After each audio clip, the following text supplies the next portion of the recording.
Lately, I've been listening to a lot of audio books, podcasts, and it's been great. One reason that it's been great to listen, because I use my Raycon earbuds. Raycon earbuds look and sound better than ever. They got optimized gel fits, nice and soft. These earbuds are so comfortable, and they will not budge. Trust me. They give you 8 hours of playtime, 32 hours of battery life. Raycon is priced just right. You get a quality audio at half the price. It's no wonder that Raycon's earbuds have over 50,000 five-star reviews. They also have 3 customizable sound profiles.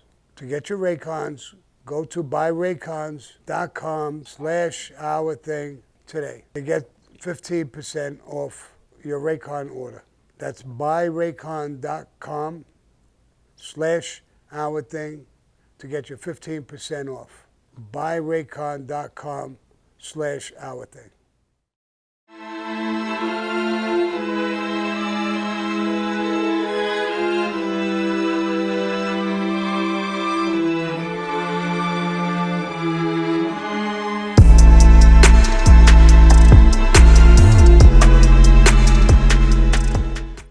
You heard me talk about my life in the mafia, but now I'm going to be joined by a friend of mine, a former CIA spy, and together we're going to go through some of the history of the mafia and the CIA. Even though the feds were always after us, there's been times where we worked with the CIA from time to time that has benefited each side. So enjoy this special episode. Hey guys, today I got a special show. I got Brandon, a friend of mine now, he's ex-CIA. He was undercover for years, working on missions and stuff like that. We got to talk a while ago, and it's crazy how the mafia worked with the government in a lot of different situations. You're going to hear some of them come out, and how we lived some sort of a double life. We did that in the mafia. He obviously did that undercover, working as the CIA. So I think you're going to enjoy these conversations. And this is Brandon. And you know who I am. I'm Sammy the Bull. Let's go. So a lot of parallels between life in the CIA and life in the mafia. Absolutely. We were just talking about that. You lose your identity living with that anonymity. Right. You go home to in your case, your wife and kids. I was at the time going on a lot of first dates, and it was all conversations started with a lie. Right, because you can't give up who you are. Same thing with us. I don't tell somebody I'm in the mafia. I tell them I was in construction or some bullshit story, and it starts the same exact way. And we go back a long time, the CIA and the government and the mafia. We go back to World War II. We go into so many different situations, Kennedy's. So maybe we could discuss a few of those things that we both have firsthand knowledge of. And I think the audience will love it. Well, yeah, and to that point, both of our survivals, meaning America's and the mafia's, we were reliant on each other for survival coming out of World War II. Actually, in 1939, the New York Times headline said the mafia is dead because of what was happening in Sicily at the time. Right. And then, obviously, World War II starts off. And without the mafia's really spy network and protection, who knows what America would have not been able to do in Italy at a vital time in the war, right? I mean, General Patton was made a hero because of his efforts in coordination with the mafia at the end of the day in places like Italy, right? Well, Lucky Luciano was in prison. He was convicted of a crime. He got 45 years. That I know, for a fact. And he turned around during the war, and he opened up the piers and docks in not only the United States, because they controlled all the unions and the piers and the docks. He opened them up in Italy through his connections.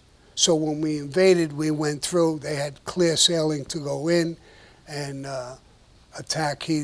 The mafia hated Mussolini. Mussolini made an agreement with Hitler, and he undermined that whole thing with the mafia. And the Italian people didn't want to be fascist, and So it was a fairly easy thing, but it was a combination of working with the government and not so much regular government, but CIA and people like that. And, you know, the whole thing worked. Yeah, and Luciano and the mafia at that time in Italy had been fighting for their survival for at least 20 years before World War II. Right. So when America comes around, America to operate and move through and take places like Palermo during World War II, we're talking 1943, as Hitler's efforts are moving through the European continent. The mafia also needs a savior to protect them. Right.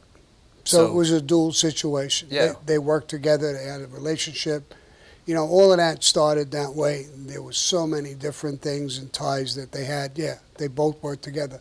By the way, Lucky Luciano was released. He had a 45-year sentence. And in his release, it says for his efforts in the war. After the war was over, they released him real early. But he had to leave the United States and go back to Sicily. And one without the other, the whole trajectory, possibly of the entire world, could have changed. Absolutely. Because, again, without the mafia, U.S. military would not have had the success that they had in that region, which was a turning point in the war at that time. Right. Again, General Patton was made a war hero. And then the mafia, in turn, used that relationship to establish its foundation in America. Right. Right. That's when they came here. They fled Italy during the war. Mussolini was destroying the mafia because they hated Hitler and they hated Mussolini. But Mussolini was destroying them. And that's how most of them fled here at that period of time. So it was a whole conglomeration of the government, CIA, the mafia, working together, hand in fist. And that continued for actually a long time. Several decades. Yeah. It didn't stop there. They found mutual ground and they went forward. I remember as I was young, but when John Kennedy ran for the presidency, his father was a bootlegger. And he made a deal with the mafia. If my son gets in, you'll have a clear field and the president will work with you and so on and so forth. Carte blanche to operate as you wish, right? Right, where they wouldn't be bothered, and then the government told them, stop the murders, stop certain things, and we could just ignore you and you could, everybody lives. But, so they made arrangements and I know every union in the country was talked to by the mafia to push Kennedy. There was mob families in almost every state in the United States.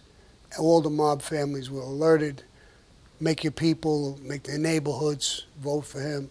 And it went like that, and he won. And everything was fine. There was even a tremendous relationship with Sam Giancana and President Kennedy, and they actually shared a girl. Yeah, I think Judith Campbell. Judith Campbell, yes. Yeah. Now it's a fact. She went there with documents. She stayed a day or two, and then she left with documents, and both of them were banging her. Both of them were enjoying her. She was with the both of them. And it went on for quite a while. And until Bobby, the brother, became the Attorney General, he resented that the mafia helped get his brother elected. Sure. And he went on a war campaign against the mafia. And I understand they sat with the father and they told him, you made a deal with us. What's your son doing? And he said he would straighten it out. And he got sick, he had a stroke or something like that, and it never got resolved. But Bobby did so many bad things to so many people. Jimmy Hoffa with the unions, the mafia all over the place. The head of the FBI, Hoover, he was playing with him. Hoover hated him. Hoover wasn't an easy guy to deal with and play with too much. He had a lot of... And he tried hard to deny the mafia ever existed, right? Right. For several years. I mean, everybody knew there was a mafia, and here's the head of the FBI saying there's no such thing. They were giving him, this guy loved to gamble on horses. Yep. The mafia would fix a race, and they would tell him, bet the 3 horse in the 5th race, and he would go with his friends there and win. Not for the money, he just loved it. It was a power thing, a thrill, Well, whatever. and the irony there is that he was doing a lot of things similar, using a lot of similar tactics to the mafia. Right. Operating in secrecy, very tight chain of command, right? Right. And all of that is bred from a mafia infrastructure that, again, dates back to World War II, that we saw Hoover adapt, the CIA's adapted. Right. So much of it is inspired by the mafia tactics. Right. Hey, guys, if you're living from paycheck to paycheck and struggling to make ends meet, I know it could be very stressful when unexpected expenses come up. Now, an app, Dave, can help you get out of trouble when a pinch comes up. There's no interest, no credit check needed. Download the Dave app from an app store right now. And that's DAVE. Sign up for an extra cash account and get up to $500. For terms and conditions, just go to dave.com/legal. Instant transfer fees apply. Banking provided by Evolve, member FDIC. Dave is a banking app that could get you up to $500 cash.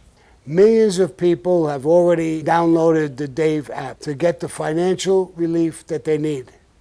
And you guys, everybody needs a little extra cash and a little help.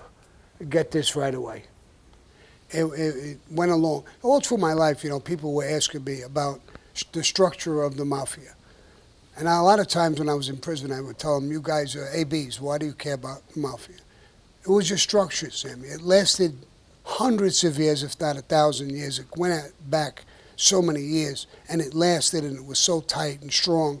So they want to emulate what we were and what our rules were and what kept it together like that, and how we dealt with other gangs and people, black gangs, Hispanic gangs, how we dealt with the government, CIA, and different groups without being an informant, but working together to solve things out for the good of the country, actually. And it went on for a very, very long time. And but it all got tangled up with the Kennedys, with Bobby Kennedy, actually. And that's what really busted everything loose.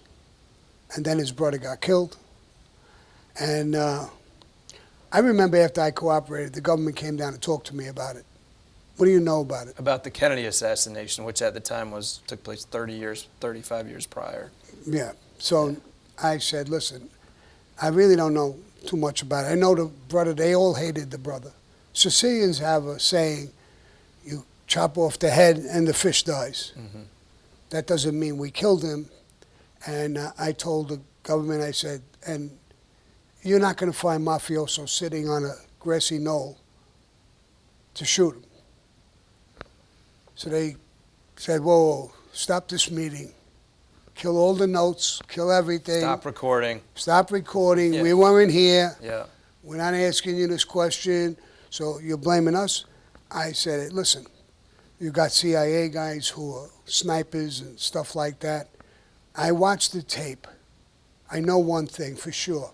You get hit with a high-powered rifle in the back of your head, you're going to go flying forward. He went forward a little bit, and then his head went flopping backwards 100 miles an hour.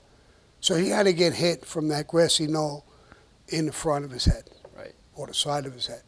There's films about it. They can't answer the films. There was all kinds of weird shit that happened after the assassination. So I said, I think it was you people, the government. I mean, not you people yourself, but, undercover operations. Everybody had it with Bobby. And I think this poor guy took the weight. Well, and that's why, as I told you earlier, to anybody who might say, oh, you're friends with Sammy the Bull, or you're talking to a former hitman, hey, I worked for the federal government. I can't throw stones, right? Right. I mean, the things, when we look at the history of our organizations like the CIA, like the FBI. Something else that was going on around that time again, parallels to Mussolini, you had another dictator rising to power, which was a threat to both the mafia and the U.S., Fidel Castro, what was happening in Cuba. Absolutely. And I understand that the government came to the mafia and asked them to take him out, Castro out. Now, we couldn't get people there. They were bullshitting the government. Yeah, we could take care of it. We'll look into it. We could do it. But they really didn't even make an attempt, I don't believe, from what I was told. They couldn't hit him. He was buried in that country. The guy didn't even walk around with a suit. He had fatigues on. He was buried with a real strong group around him. He was unhittable that way. So, but I understand that the government they have guys who could have killed him. Sure. But if the guys would have got caught, they're working like yourself, working for the CIA and doing things, they're in trouble. If we do it and we screw it up, they could turn around and say, listen, we don't know who they are. They're mafia guys. They don't belong to us. Wash their hands of it. They wash their hands of it. Yep. You know, they don't know you and all of this. But there was underground meetings about that. And they lasted a while because the mafia wanted to say yes, because they knew that would give them carte blanche to do what they wanted. They wanted to hit them for the government, but they just couldn't. Well, and Cuba was, at the time, we're talking again, post-World War II going into the 50s, the mafia was building Cuba up to be really their playland, right? Right. Gambling, Right. women, the drugs, maybe a base of operations if they needed to get people in a room together, get the big names in a room together where they Right. couldn't do it in America, right? So that was the threat to the mafia by Castro. Right. Before Castro, I mean, they were there. Meyer Lansky has a famous quote when he turned around to the mafia. He says, "We finally own a government." That was before Castro. So they hated Castro coming in, Right. because Castro wiped out the mafia, everything, and became communist country, and it changed. Yeah. So when they were there, it was a playground before him, and it was a playground, but the people there lived great. I mean, you go there now. There's a 1940 car driving around. Yeah. I don't even know how they have it, but he destroyed that country. Yeah, they're not driving hybrids down there still in Cuba right No, now. no. Electric vehicles. No. Yeah. Yeah. No. But, those are the way it, evolves. When you look back, like we're talking history now, and you look back in history, and if you could fill in the gaps and see what happened, it's an amazing story what happened, and what groups, like your group and my group of mafia guys, and how things, and it was used in a way that it wasn't really all that bad when you look at it. People benefited. The citizens of the United States benefited. Other countries getting rid of dictators and doing things benefited by it. Of course, as soon as you hear mafia or sneaky shit done by the CIA, you're thinking evil right away. Now, of course, it is a little bit, but it benefited a lot of people. Well, to be able to take down adversaries at some point, you have to come to grips with, you have to get dirty sometimes. I always say that CIA, we are versed in doing the dull, the dirty, and the dangerous. Right. Most of the time, a lot of it's dull, as you've seen as an informant yourself, Right. the paperwork and the reports and so forth. But then you get into the dirty and the dangerous. Somebody has to do that. And the relationship that we're talking about, let's call it the American government writ large, but typically it was via the CIA at the height of this era in particular, later the FBI. But that relationship is one where the CIA has its boundaries that it can't cross because of American politics, because of our rules and regulations, and rightfully so. I don't think a lot of people would argue with that. But who are you going to call when you need to cross that boundary, right? And those things have to be done, because what's going on now. With Putin in the world. Putin. Right. When you're going to deal with a gangster who's doing whatever he wants, there's men, women, and children dying over there like flies. Now, you want to control the country, you want to control the money, that's one thing. But what's happening there now, You got your rules and regulations, so what do? Just sit back and let this happen? And that's exactly what's happened. Yeah. So without some ruthless shit done by the CIA or hooking up with mafia people. Now, I know for a fact there is a Russian mafia. The Italian mafia could get in touch with the Russian mafia, but nobody makes, so everybody's afraid to make those moves because that connection between us, people would go, oh my God, what are they talking about? What are they doing? Yeah. Without that connection, you can't fight that. You can't win. What are you going to do? Go in there, put troops, and he's going to press buttons, we press buttons, and we have a nuclear war? So those people are stuck. Yeah, and he knows it, right? Yeah, of course he Personalities does. like that know that, and they Absolutely. respond to one language and one language only. Violence. If he has no fear of you, then he does what he wants. Because he is a gangster. There's no question. And when I say gangster, I don't mean like a gangster like I was. Or John Dillinger. Yeah. Well, John, he's a tough son of a bitch. He's a gangster. Ruthless. Ruthless. Embedded in what he's going to do. Like people say, he won't press a button.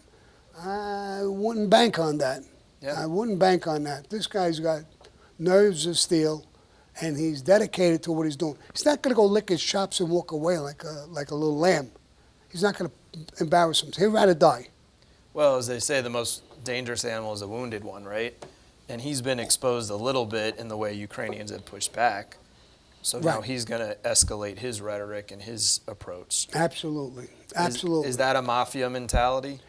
Without a doubt. When Yeah. we had the Castellano hit, I'll give you an example. We did it in front of tens of thousands of people. And fear made us win. If people weren't afraid of us, there would be a comeback. It was so ruthlessly done that people said, whoa, we're not going to say nothing or do nothing. Fear factor makes you stay there.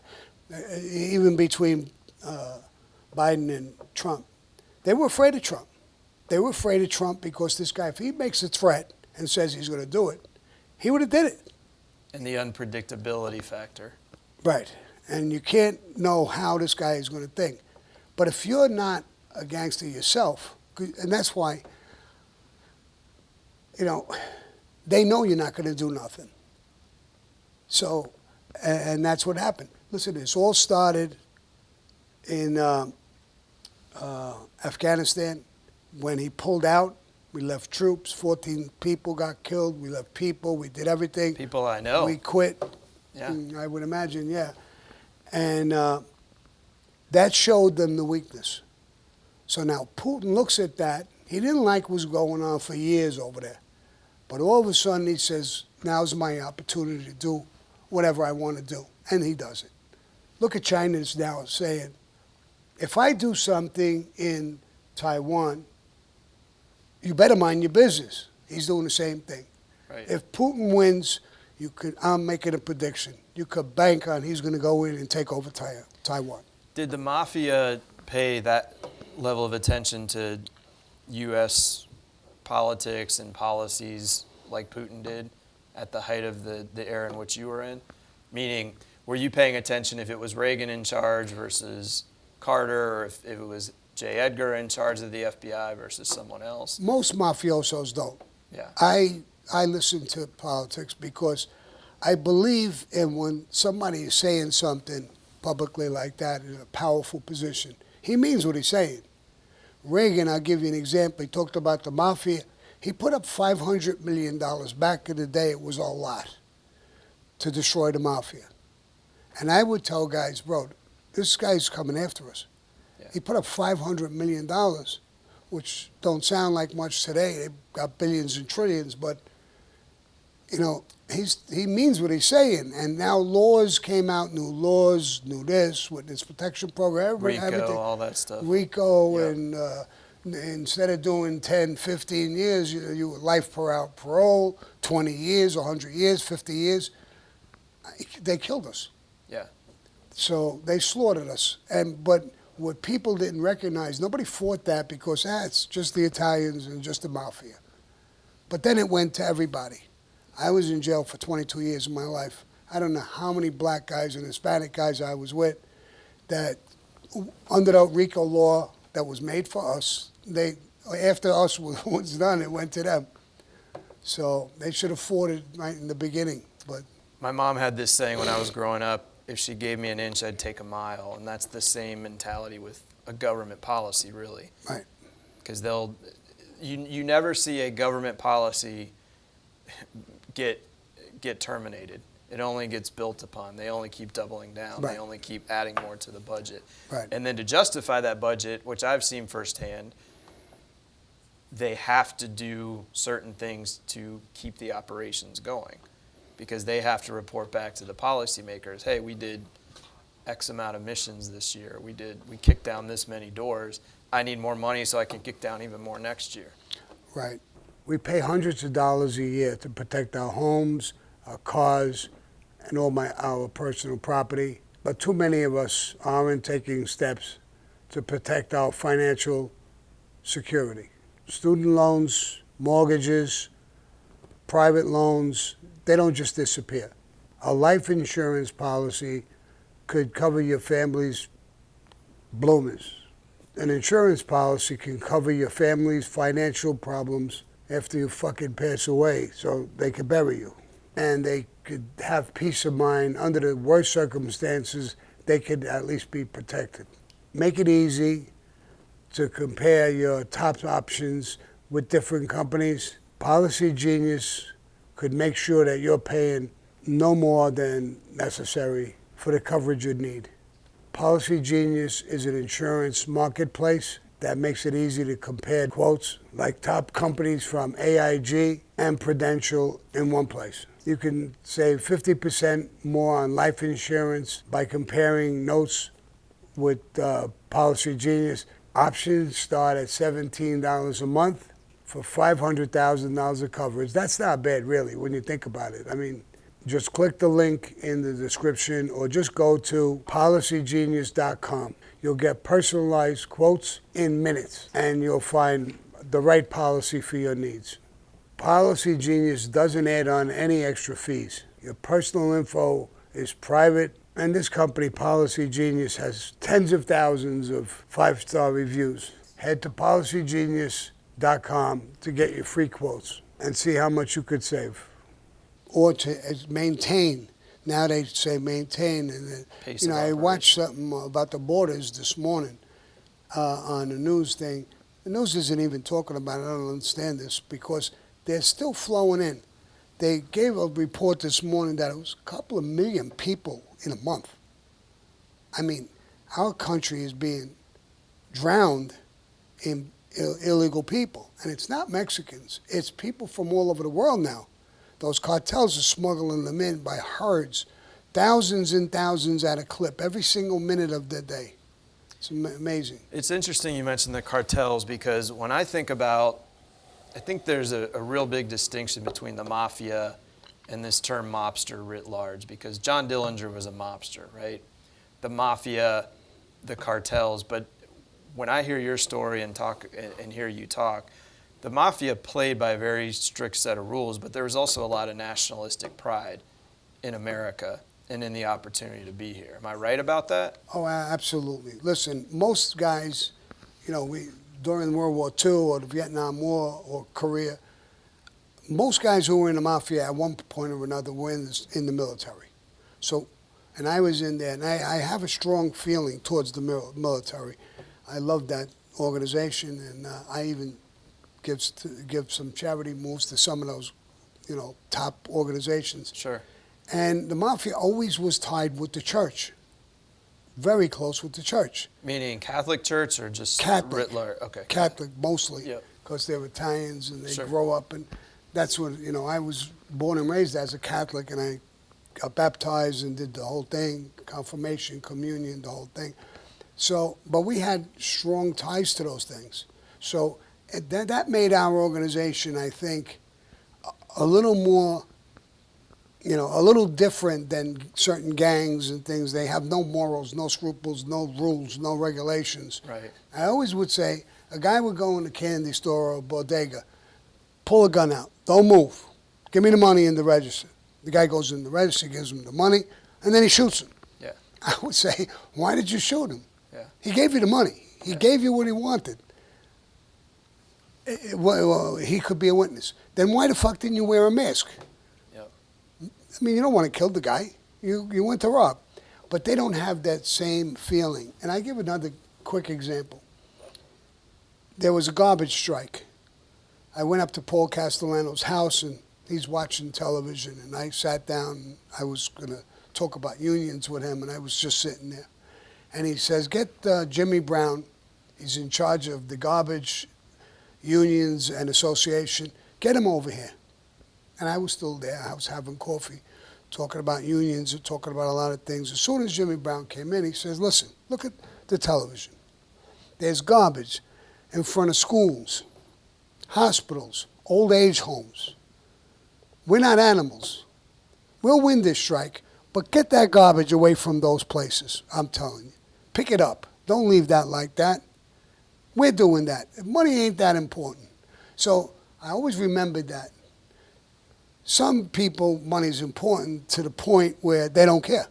The cartels that we're seeing now. Right. The MS-13s of the world. Right. Yeah. Right. They have no scruples. They don't care about any of that. Yeah. And the unfortunate part, when you go beyond talking about the mafia or cartels, there's a lot of politicians who can care less of who's suffering out here. And I think they all got their hand out. They don't have their hand out. They don't get bribes like we did, an envelope under the table. Right. They buy stock in companies. They get vested, they get interest, they get board They seats. know what's going to rise. Right. Yeah. You know, they get book deals. Right. Yeah. And how about it? They're screaming to save the planet, to do this, to do that, to buy an electric car. Now, I would love to see how many of them invested in some of these big electric car companies, and they're pushing it, making laws and rules. Now, so many people go buy electric cars. That stock goes way up. They made 2 million, 3 million, 5 million, and walk away. You're doing a good thing for the pollution. Well, you tell me, in all of your experience with racketeering and all of that, right? A politician who makes $150,000 a year builds a net worth 10, 20, 30 million. That's the type of stuff you're talking about, right? Absolutely. And they'll tell you, it's a fair market. I bought stocks and bonds, but you're making laws. Yeah. You know what stock is going to go up, what you're pushing.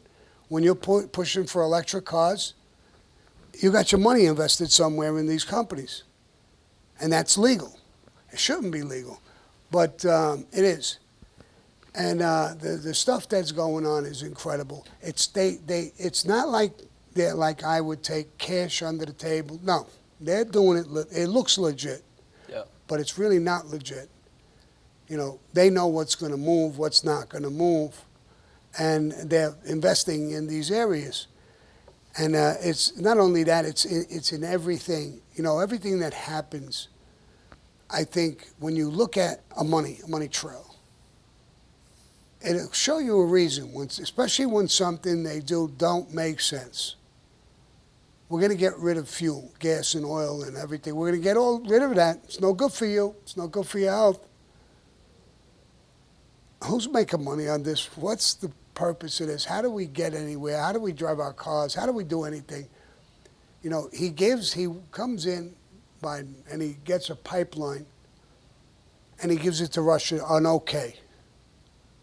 Go ahead. So to continue your pipeline to Germany. We were energy efficient, and he does that. And he knocks down the pipeline coming in from Canada and a few other places.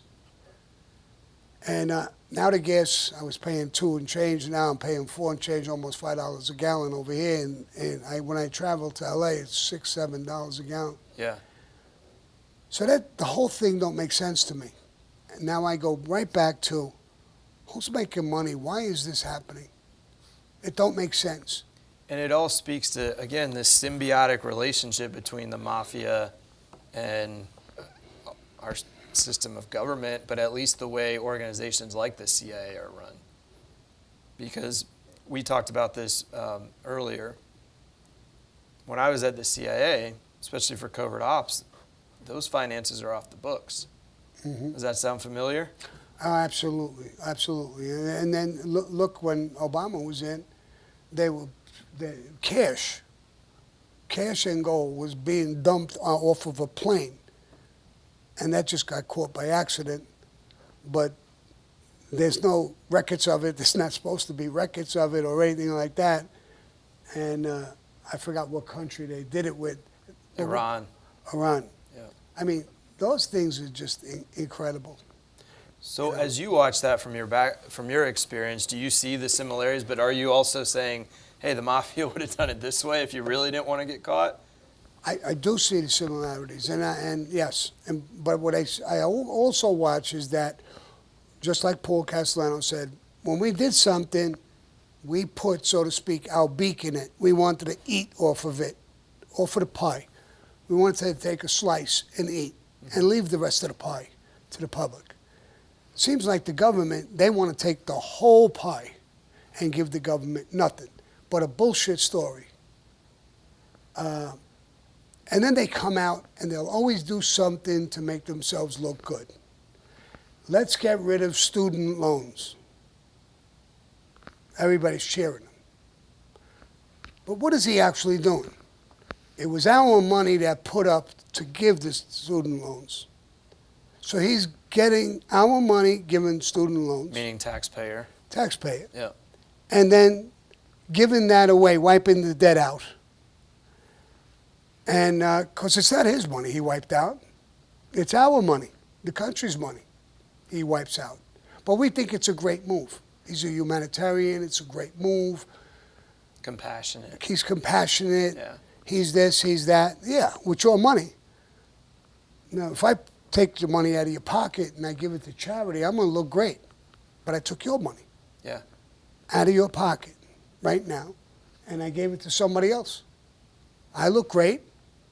My wife does that, but not to charity. She gives it to the mall or the store, but that's a different story. Yeah, that's a whole other ballgame. Yeah, don't put that on record, but she's not watching, hopefully. But yeah, so the idea is, that mafia, United States of America, a lot more intertwined, and it's not so simple as it's always been adversarial. No, and I think when they got along, a lot of people tell me now, I have a lot of friends and family, and Sammy, you have no idea. You'll hate New York right now. What's going on? Why? What's going on? I wish used people were back. What do you mean by used people? The mafia. This shit didn't happen back then. So we had a reputation that we're the bad guys. But the real bad guys, when the mafia took off, now you have child molesters, rapists, and stuff like that. That's pretty open. In the mafia days, we always felt that the people, this is our neighborhood, the people, we protect them because it's our neighborhood. We had pride in it. So if a guy was a child molester or a rapist, you'd fire him in a trunk of a car somewhere. So if they did that, they really did it under, as secret as they could do it. Now they're a little open and brazen about it because there's no repercussion. But the message was the same, that, hey, if you're in this neighborhood and you're running around chasing little kids, you're going to be dealt with. You're going to be whacked in your head. Yeah. Yeah, you're going to be dealt with. Yeah. If you want to use that terminology, our terminology is you're going to be in a trunk of a car somewhere. And the mob had that kind of mentality. I'll give you another quick example. The son of Sam was running around killing people. He was a serial killer. Mid-'70s. You remember? Yeah, the son of sure. Sam? Yeah. And the mafia went after him. They were trying to get him. They didn't know who he was, but they were trying to go after him. The cops were going after him. And there was a story back then, the cops and the mafia talked together. Which would make sense. Try to get this guy. Yeah. And eventually they did get him and put him in prison. But if the mafia would have got him, they would have killed him. But the cops got to him. But they worked together trying to get this guy and stop the guy because they cared about the people in the neighborhood. So everybody just forgot about what you're doing and who's robbing what and who's not paying taxes or who's doing what. And everybody worked together to help the people. And that's what I see now, a lack of wanting to help the people themselves.